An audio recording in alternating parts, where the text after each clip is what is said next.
Today we will be talking about subtraction within 20. Subtraction within 20 deals with several issues that build number sense in the base 10 system. Our numbers use the base 10 system. In other words, numbers built from groups of 1s to groups of 10s. So 16 is not 16 1s, but rather 1 10 and 6 1s. When the base 10 system is understood, students are then able to decompose and compose numbers as a strategy for solving equations. When we were in school, we learned that subtraction can be done through a process called borrowing. Borrowing is problematic because numbers can change value if they are too big or too small, and borrowing does not allow students to utilize base 10 strategies. The numbers are not being changed, just regrouped, and with advantageous regrouping, base 10 strategies may be utilized.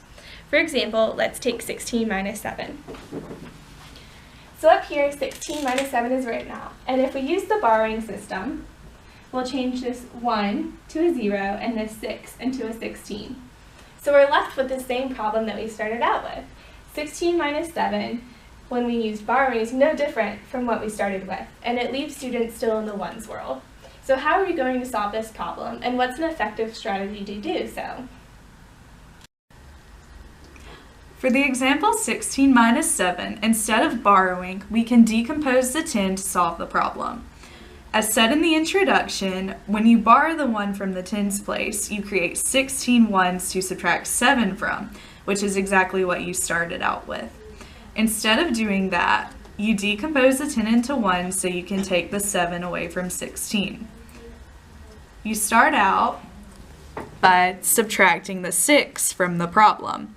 Now to take 7 away, you would need to subtract one more 1. You have enough 1s, they're just in the 10's form right now.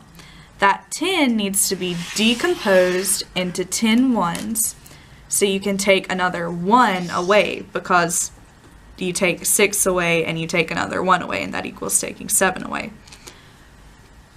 Solving the problem this way emphasizes the fact that numbers are not just a collection of 1s, but are composed of other smaller numbers that can be composed and decomposed into other numbers.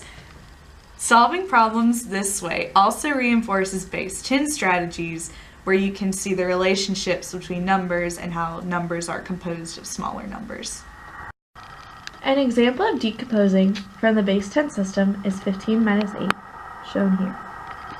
Although it appears difficult to do, considering it looks like we do not have enough 1's cubes in the 10's rod, we actually do, and that's how we can find our solution.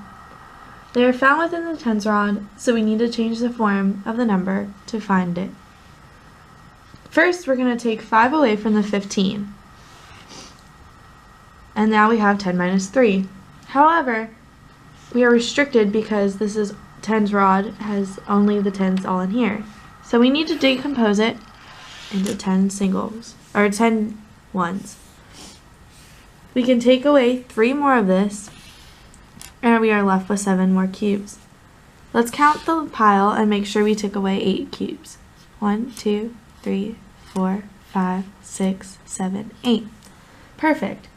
Doing this way gives students an internalized sense of the number line and uses the 10 base system as they work. To conclude, today we talked about subtraction within 20 and how to develop an answer to subtraction problems without just simply counting or borrowing. Although borrowing is a strategy that was frequently used and is still used today in many elementary school classes, math classes, it is an ineffective strategy that gives students a false sense of numbers and a sense that numbers are changed when they're actually just regrouped. The strategies used in the examples require students to gain a greater understanding of the base 10 system and no longer look at problems with a one world's perspective. It's much more effective to use the breaking apart to make 10 strategy. To effectively practice these skills, students should focus more on hands-on activities with unit cubes to build base 10 strategies versus the more procedural math worksheets that focus more on speed and memorization.